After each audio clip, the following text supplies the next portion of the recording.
Hey, welcome. Today we're going to look at using the gradient map tool.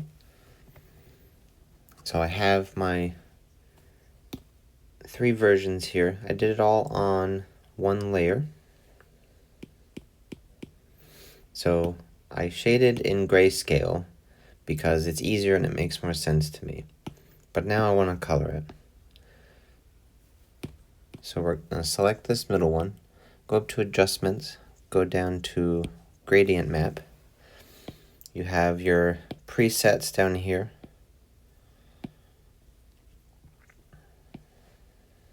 So let's pick Instant.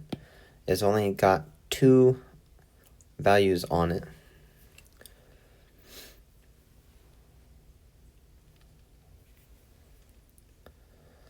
And then we're going to click in the middle to add a third one. And then I can click again and just change it to a color. And now we have the darkest color, the midtone, and the highlight. Now if I want my lightest point, say her skin, to be there, midtones, let's do a little bit more of a natural red.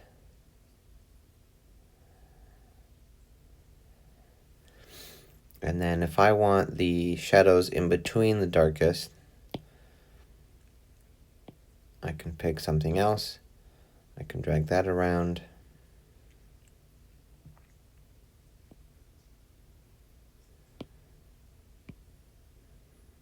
And then make my darks a little darker here. And then if I slide these left or right, it changes the distance between the values. You can play around with that, find that sweet spot.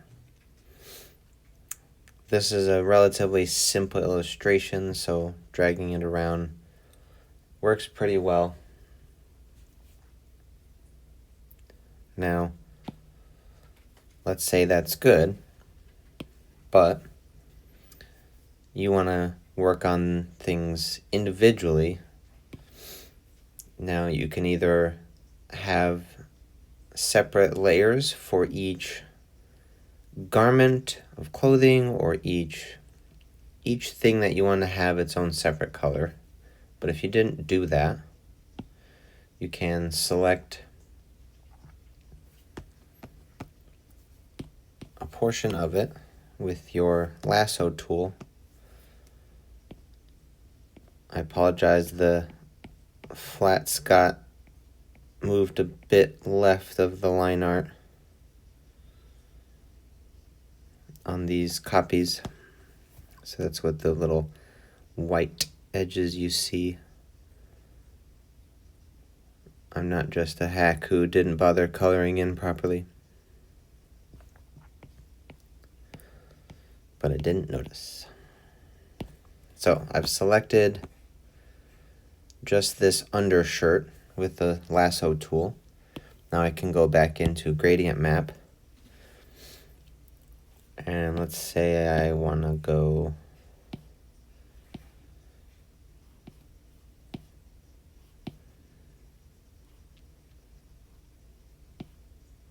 I guess it doesn't matter. Let's just pick this one. It's already got 4.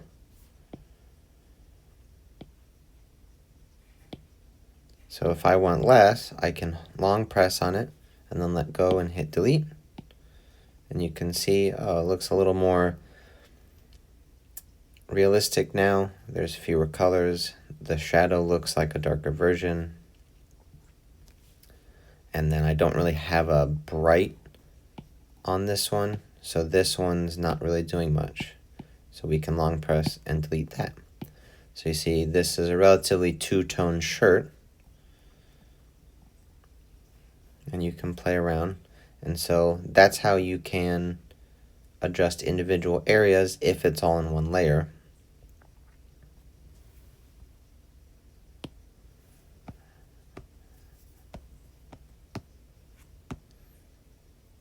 And then you can do that according to how you want it all to look. Now, I recommend if you're going to use the gradient map, do different things on different layers just to make it a little bit easier to play around with. I recommend duplicating so that you have your base if you want to go back or compare, do different options. And just remember that the gradient map works by assigning a color to each value. So if you have similar values, like the dark of the hat is the same dark of the pants. And so if I do a gradient map with the whole thing, you can see it assigns the same value to the hat as the pants, which in this instance worked out well because it looks like a more cohesive outfit. But if you want different colors, you have to do it separately. So it's a neat little tool to use if you want to start in grayscale and apply color. I don't use it very often just because of that way that it works. I like choosing colors differently, but that's just because I'm old and stubborn. So that's just a quick little tutorial. Hopefully that helps. Maybe makes it less of a scary tool. You can see that it's pretty easy. And then the last tip regarding it, because the gradient map has all these presets down here and you can mess with them. So if I go into Blaze and I mess with it and I add stuff and I change it and make it crazy, and you're like, oh no, that looks terrible, I liked how it looked when I opened it. If you hit the check mark, you can hit the plus sign to add a new one so that you're not messing with the presets, or if you long press on the plus sign, you can then hit restore to defaults, and all of the presets restore to how they were before you started messing around. So there you go. That's the gradient map tool in a nutshell in Procreate.